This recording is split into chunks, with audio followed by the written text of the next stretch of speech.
بادشاہ کی 4 بیوی تھی. بادشاہ کو معلوم کرنا تھا کہ پڑھی لکھی کون ہے جاہل کون ہے. تو بادشاہ بیوی کے پاس آ کر کے کہتا ہے صبح ہو رہی ہے؟ کہا کہ ہاں ہو رہی. کہا کیسے پتا چلا؟ کہا منہ میں پان تھا مزہ بدل گیا. بادشاہ بڑا خوش ہوا، پڑھی لکھی ہے. دوسری بیوی سے پوچھا کہ صبح ہو رہی؟ کہا ہاں ہو رہی. کہا کیسے پتا چلا؟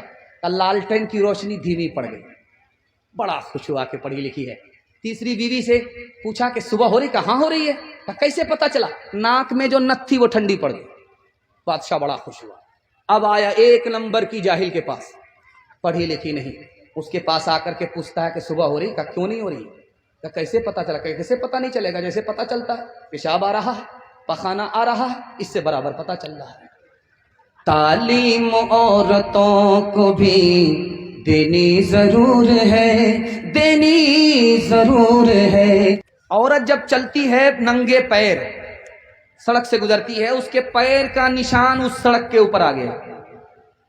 پیچھے سے ایک مرد آ رہا تھا، جہاں اس کے پیر کا نشان پڑا اسی پر اس نے اپنا پیر رکھ دیا. شیطان اس عورت کی محبت اور کشش اس مرد کے دل میں داخل کر دیا. حضرت ابو بکر بیٹھے ہوئے تھے اور ان کی بیٹی حضرت عائشہ بیٹھی ہوئی ہیں رضی اللہ عنہما ایک جگہ. اللہ کے رسول نے دیکھا، کہا ابو بکر تم جوان ہو، تمہاری بیٹی جوان ہے، تیسرے آدمی کو ساتھ میں لے لیا کرو، شیطان دور نہیں ہے. حضرت عمر کے یہاں بیٹی آئی، حضرت عمر گھر سے باہر. لوگوں نے پوچھا کہ بیٹی اندر، باپ گھر سے باہر. تو کہا میں جوان ہوں، میری بیٹی جوان ہے، گھر میں بیوی نہیں ہے، تیسرا شیطان ہے، اس لیے گھر سے باہر آ گیا. آوڑا بریج آپ نے دیکھا ہوگا، انگریز کا دور تھا، انگریز حاکم تھا، ابھی یہ ملک آزاد نہیں ہوا. ایک لڑکی بے پردہ چل رہی تھی، ایک پیچھے سے ایک لڑکے نے چھیڑ دیا اس کو.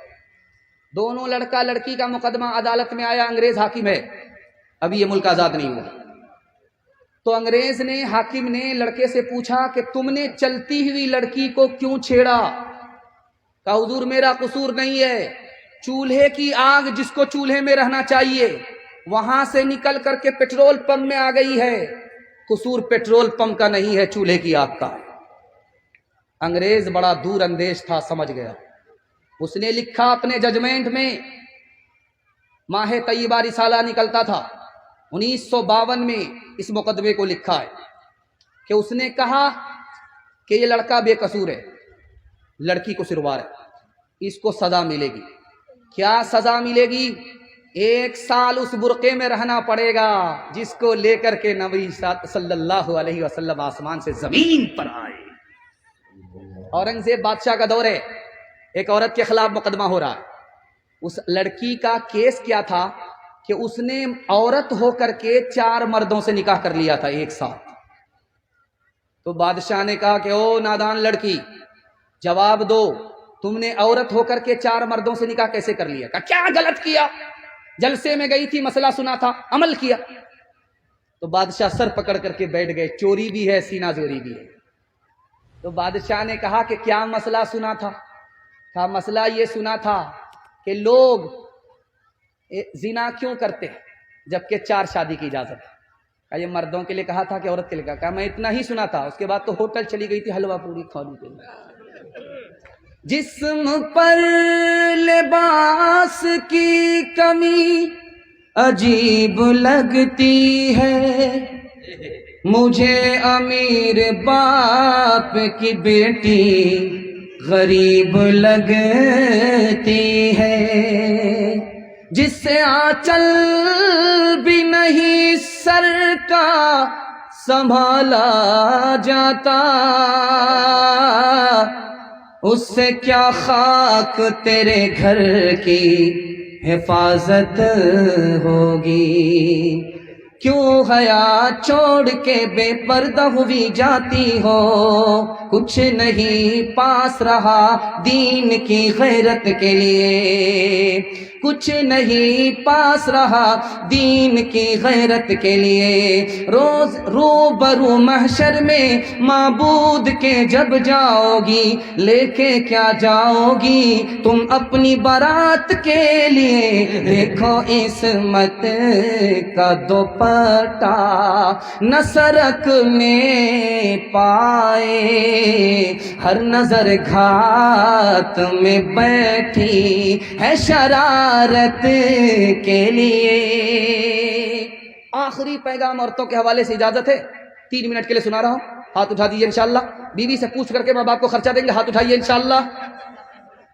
خیر دھیان سے سنیے گا, آپ کے گھر کا جھگڑا 1 منٹ میں ختم ہو جائے گا. راستہ میں بتا رہا ہوں, زندگی بھر کے لیے ختم ہو جائے گا, 1 منٹ میں ختم ہو جائے گا. 3 منٹ کا پیغام ہے, آخری پیغام سنا رہا ہوں. سننے کے لیے آپ لوگ تیار ہیں؟ جوش کے ساتھ ہاتھ اٹھا دیجیے, بالکل صحیح جا رہا ہے. دھیان سے سنیے گا. میاں بیوی کا جھگڑا کیا ہے؟ شوہر چاہتا ہے جیسا میں ہوں ویسی بن جائے, یہ کبھی نہیں ہوگا. آپ اس کو اپنی حالت پر چھوڑ دیجئے اور معاہدہ کیجئے کہ تم میرے ماں باپ کی خدمت کرو, میں تمہارے ماں باپ کی خدمت کروں گا. 40 سال کا جھگڑا ایک ہی دن میں ختم ہو جائے. ساس اپنی بہو کو بہو نہ سمجھے, بیٹی سمجھ لے. بہو اپنی ساس کو ماں سمجھ لے. ماں بیٹی کا اتنا مقدس رشتہ ہوتا ہے کہ جھگڑا ہوتا ہی نہیں. نند اپنی بھابھی کو بڑی بہن سمجھ لے, بھابھی اپنی نند کو چھوٹی بہن سمجھ لے. بہن کا اتنا مقدس رشتہ ہوتا ہے کہ جھگڑا ہی ختم ہو جاتا ہے. ایک عورت آئی جھاڑ پھونک کرنے والے کے پاس, اور تنویر ذکی یہاں بیٹھا ہوا یہ الٹا چرخا بھی گھماتا ہے. دھیان سے سنیے گا. جھاڑ پھونک کرنے والے کے پاس عورت آئی, کہا میرا شوہر بات بات پر مجھ کو مارتا ہے, کچھ ترکیب کر دیجئے. تو کہا ایک کام کرو, میں پانی پر دم کرتا ہوں, جب بھی جھگڑا شروع ہو 2-4 گھونٹ منہ میں لے کر کے بیٹھ جانا, کچھ نہیں بولنا, جھگڑا تمہارا ختم ہو جائے گا.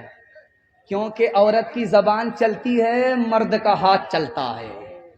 اگر عورت زبان کو قابو میں کر لے, مرد ہاتھ کو قابو میں کر لے, ٹوٹا پھوٹا گھر جنت بن جاتا ہے.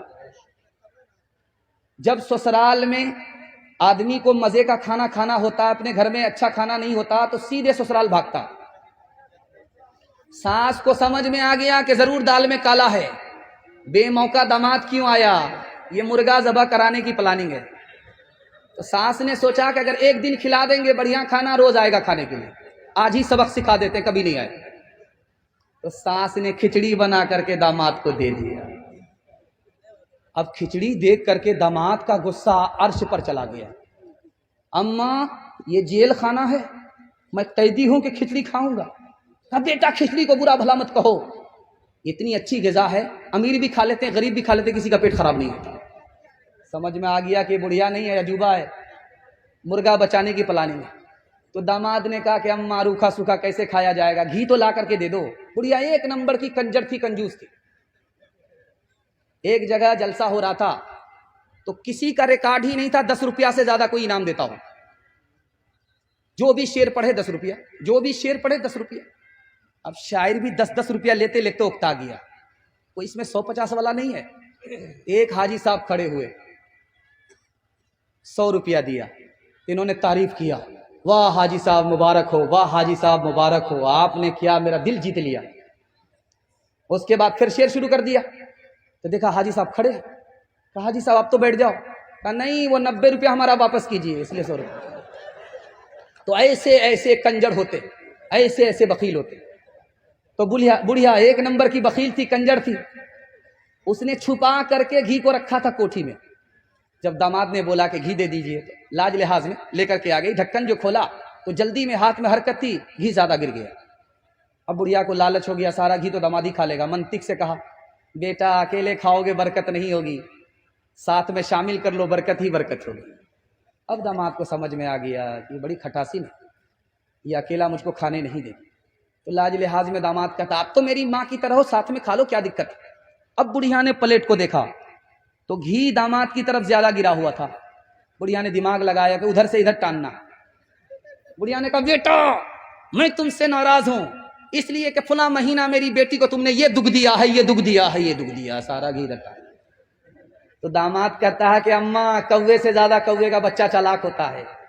اگر میں نے وہ دکھ دیا ہے تو یہ سکھ بھی دیا ہے، یہ سکھ بھی دیا ہے، یہ سکھ بھی دیا، دکھ سکھ کو ملانا پڑتا تب زندگی کٹتی ہے۔